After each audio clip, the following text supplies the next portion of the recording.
ନେଇଗଲେ ମୁଁ କୁଟୁଥିଲି ବୋଲି ମୋତେ କହିଲେ ଗୁଣ୍ଡ କରିଦେବୁ ତୁ ମୋତେ ନେଇଗଲେ। ସମସ୍ତଙ୍କୁ ମୋର ନମସ୍କାର, ଜୟ ଜଗନ୍ନାଥ। ମୁଁ ଆଶା କରୁଛି ଆପଣମାନେ ବହୁତ ଭଲରେ ଭଲରେ ଥିବେ। କାଲି ହେଉଛି ପହିଲି ରଜ। ଏବେ ସବୁ ବିରି ଚାଉଳ ବଟାବଟି ଚାଲିଛି, ସମସ୍ତେ କାମ ବ୍ୟସ୍ତରେ ସମସ୍ତେ। ଆପଣମାନଙ୍କ ପାଇଁ ରଜରେ ଆମେ ଭଲ ଭଲ ଭିଡ଼ିଓ ବି ଦେଖିବୁ। ଆପଣମାନେ ଆମ ଭିଡ଼ିଓକୁ ଫାଷ୍ଟ ଲାଷ୍ଟ ପର୍ଯ୍ୟନ୍ତ ଦେଖନ୍ତୁ, ଆଉ ଗୋଟେ ସବସ୍କ୍ରାଇବ୍ କରିଦିଅନ୍ତୁ। ଜୟ ଜଗନ୍ନାଥ। ଜୟ ଆପଣମାନେ ଆମ ଚ୍ୟାନେଲକୁ ଯାଆନ୍ତୁ, ଗୋଟେ ସବସ୍କ୍ରାଇବ୍ ନିହାତି କରିଦିଅନ୍ତୁ। ଆଉ ଆମ ଭିଡ଼ିଓ ଯଦି ଭଲ ଲାଗିଲା ତାହେଲେ ଲାଇକ୍ କମେଣ୍ଟ ସେୟାର କରିବାକୁ ଜମା ଭୁଲନ୍ତୁନି। କାଲି ହେଉଛି ପହିଲି ରଜ, କାଲିର ଭିଡ଼ିଓ ବି ଆସିଯିବ ଏବେ କାଲି। ମମି କ'ଣ କରୁଛୁ? ଚାଉଳ ଗୋଡ଼ି ରଖିକି ପିଠା ପିଠା ଓହୋ ଦେଖନ୍ତୁ। ହେଇଥିଲା ଯେ ଆଉ ଗୋଟେ ଗୋଡ଼ି ଅଛି ତା ଦେହରେ ସରୁ ଗୋଡ଼ି ରହିଯାଇଛି। ଓହୋ ଗଡ଼େଇଦେଲି ଆଉ ସିଏ ତ ଗୋଡ଼ି ରହିଯାଇଛି। ରଜ ପାଇଁ ପିଠା ତିଆର ପାଇଁ ଚାଉଳ ବଛାଉଛି ଆଉ ନା। ହଉ ଚାଉଳ ତା ଦେହରୁ ଟିକେ ଟିକେ ଗୋଡ଼ି ବାହାରୁଛି ନା। ହାଁ ପିଠା ହେବନି କାଲି ରଜରେ। ହଁ କାଲି ପିଠା ହବ। ଦେଖନ୍ତୁ ଏଠି କେତେ ଧାନ ବାହାରିଛି ନା।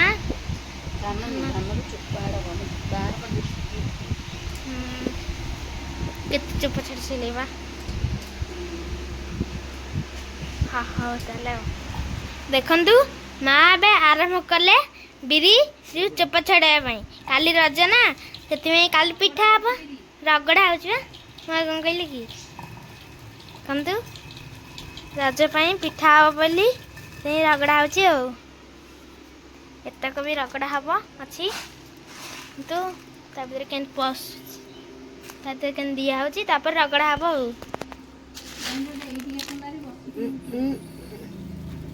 ଗଳିଯିବ ଗଳିଯିବ ଆଉ ଗୋଟା ପଡ଼ିଯିବନି। ଓହୋ ଆଇସ୍ ଗଲେ ଏବେ ରଗଡ଼ିବା ପାଇଁ ବିରି। ଆୟୁଷ ଏବେ ସାହାଯ୍ୟ କଲେ ମାଆଙ୍କୁ, ଜେଜେମାଆଙ୍କୁ ସାହାଯ୍ୟ କରୁଛନ୍ତି ଆୟୁଷ। କାଲି ପିଠା ହେବ ବୋଲି ବୋଉ ଏବେ ବିରି ରଗଡ଼ୁଛନ୍ତି, ପୁଣି ଚୋପା ଛଡ଼େଇଲେ କାଲି ପାଇଁ ପିଠା ହେବ, ବତୁଳା ହେବ। ପିଠା ହେବ ବୋଲି ରଗଡ଼ା ଚାଲିଛି ବିରି।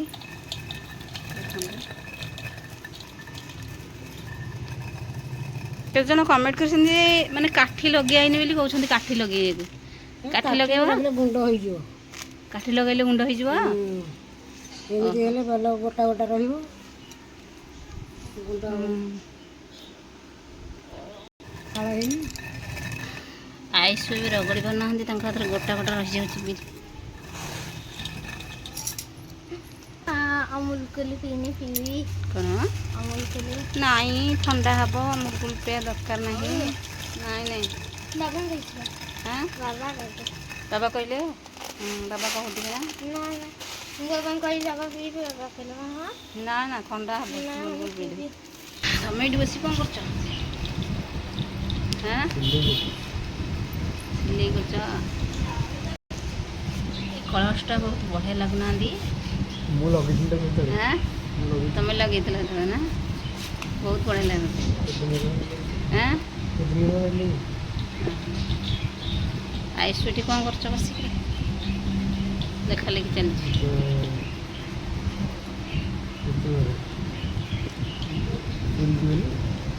ପୁରୀ କ'ଣ ପାଇଁ? ବହୁତ ଯିବାକୁ ତ ଇଚ୍ଛା। ଏବେ ଆଉ ଭିଡ଼ ହବନି। କ'ଣ ପାଇଁ? ଚାରିପଟ ଦ୍ୱାର ଖୋଲା ହେଲା, ଚାର୍ଜର ଖୋଲା ହେଇଗଲାଣି। ହଁ ନ୍ୟୁଜ୍ ତ କରୁଥିଲା, ମୁଁ ଦେଖିଥିଲି 2-3 ଦିନ ତଳେ। ଚାର୍ଜର ଖୋଲା ହେବା ପାଇଁ ଯୋଜନା ଚାଲିଛି। ହାଁ ତାହେଲେ ତାକୁ ଫାଙ୍କା ହେଇଯିବ କେତେ? କହୁଥିଲେ ତ ଦାଦାରେ ଯାଇଥିଲେ, କହିଲେ ଆଉ ଚାର୍ଜର ଖୋଲା ହେଇଗଲାଣି। ଚାର୍ଜର ଖୋଲା ହେଇଥିଲା, ତାହେଲେ ଫାଙ୍କା ହେବା ଏଥରକ। ଯିବା ତମ ଗୋଡ଼ଟା ଭଲ ନାହିଁ ବୋଲି, ଚାଲିପାରିବନି ବୋଲି, ସେଥିଲାଗି ଯିବା କଥା ନୁହଁ। ନହେଲେ ତ କେତେ ଥର ଆମେ ଯାଆନ୍ତିନି ନା। ଦେଖନ୍ତୁ ତେଲଟା ଫୁଲ୍ ଅଛି ବୋଲି ବୋଉ କହିଲେ ଟିକେ ଗିନାକୁ ଢାଳିକି ନେଇଯିବା ତେଲ। ମାନେ ଏଥିରେ ଯେଉଁ ବିରିରେ ଯେଉଁ ମାରିବେ ରିଫାଇନ୍ ତେଲ ମାରିବେ, ଆଉ କୌଣସି ତେଲ ମାରିଲେ ହେବନି ତ? ମାନେ କେଜି ତେଲ ଏତେ କମ୍ ତେଲ ଲାଗୁଛି ଟି? କମ ତେଲ ପୁରା। ହାଁ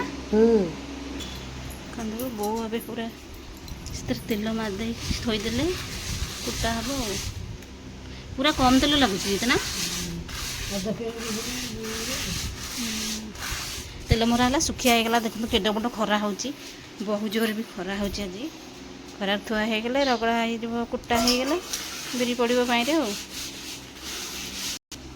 ଶୁଖିଆ ହେଇଗଲା, ଖରା ଦିଆ ହେଇଗଲା ବିରିଟା। ଚାଉଳ ତ ଖରା ଦିଆ ହେଇଛି, ଇଏ ହେବ ଗୁଣ୍ଡ ହେବ ଗ୍ରାଇଣ୍ଡର ଏବେ ବାହାରିଲେ। ଏବେ କୁଟିବା ପାଇଁ ଯେଉଁ ବିରିକି ଶୁଖେଇଥିଲେ ତେଲ ମାରିକି ଏବେ କୁଟିଦେଲେ, ତାକୁ ପିଠା ପାଇଁ ବସ୍ତୁଳା ହେବ। ଏବେ କାଲି ତ ରଜ ନା, ରଜ ପାଇଁ ପିଠା ହେବ, ସେଥିପାଇଁ ବୋଉ ଆଜି କୁଟି ଦେଉଛନ୍ତି ପୁଣି ବିରି। ଦେଖନ୍ତୁ କୁଟିବା ଆରମ୍ଭ ହେଇଗଲା, ବୋଉ ଏବେ କୁଟୁଛନ୍ତି। ଦେଖନ୍ତୁ ଭଲ ଉପାୟଟେ ଶିଖିଛନ୍ତି ବୋଲି ବହୁତ ସହଜରେ ବି ବିରି ଧୁଆଟା ହେଇଯାଉଛି। ଦେଖନ୍ତୁ କୁଟୁଛନ୍ତି।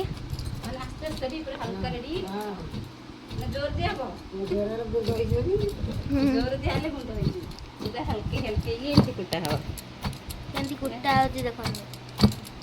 ପୁରା ଚୋପା ଛାଡ଼ି ଯାଉଛି, ଦେଖୁନ ପୁରା ରଡ଼ରଡ଼ିଆ ଖରାରେ ଶୁଖିଆ ହେଇଯାଇଥିଲା ନା, ସେଟା ଛାଡ଼ି ଯାଉଛି ଶୀଘ୍ର ହେଲେ। ପୁଣି ଦେଖନ୍ତୁ ସମସ୍ତେ ଏଠି ମମି କୁଟୁଛି, ମାଆରେ କୁଟୁଥିଲା, ମମି କୁଟୁଛି ଆଉ। ହଁ ଦେଖନ୍ତୁ କେମିତି କୁଟା ହେଉଛି। ଛଡ଼ା ହେବନି, ଆଉ ଟିକେ କୁଟା ହେବ। ଆଉ ଟିକେ କୁଟା ଆଉ ଟିକେ କୁଟା ହବ। ଖରା ପାଇଲାନି, ଖରା ପାଇଲାନି। ପାଇଲାନି। ଆଉ ଟିକେ ଖରା ଦିନ, ଆଜି ଟିକେ ଖରା ଟିକେ ହଉନି ତ।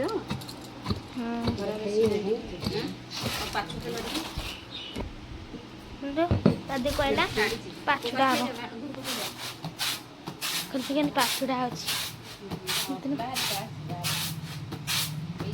କେମିତି ବାହାରିଛି ତା ଚୋପା।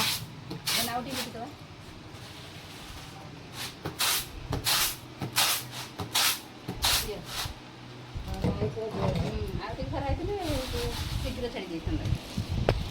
ଏତକ ଚୋପା ତା ଦେହରୁ ବାହାରି ପଡ଼ିଲା।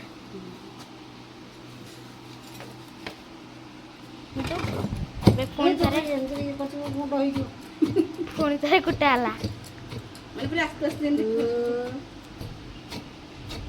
ନେଇଗଲେ। ମୁଁ କୁଟୁଥିଲି ବୋଲି ମୋତେ କହିଲେ ଗୁଣ୍ଡ କରିଦେବୁ, ତୁ ମୋ ସେ ନେଇଗଲେ। ମୁଁ କୁଟିଦେଲି ଅଧିକ ଜୋର ଟିକେ ତ, ସେଥିଲାଗି ମା ନେଇଗଲେ।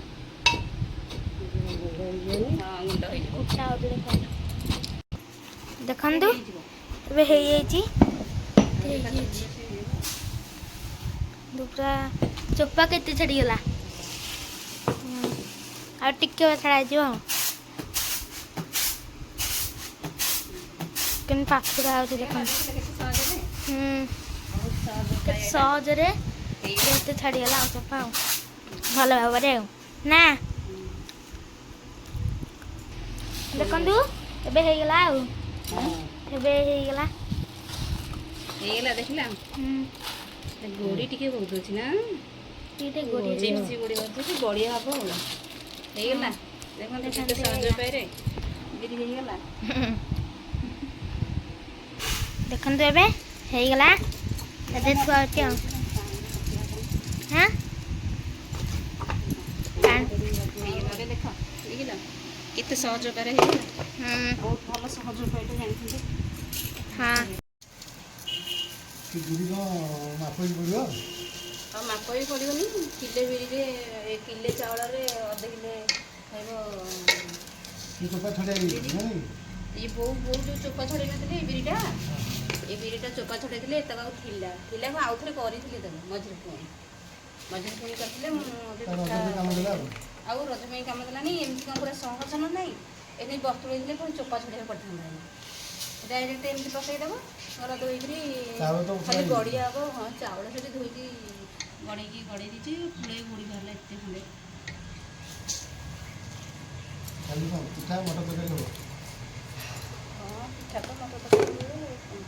କୋଉ ପିଠା ହେବ? ଇଟିଲି ପିଠା ହେବ, ଆଉ ଚକୁଳି ପିଠା ହେବ। ଚକୁଳି ପିଠା ହେବ। ଚକୁଳି ପିଠାଟା ଭଲ। ପିଠାଟା ହେବାନି।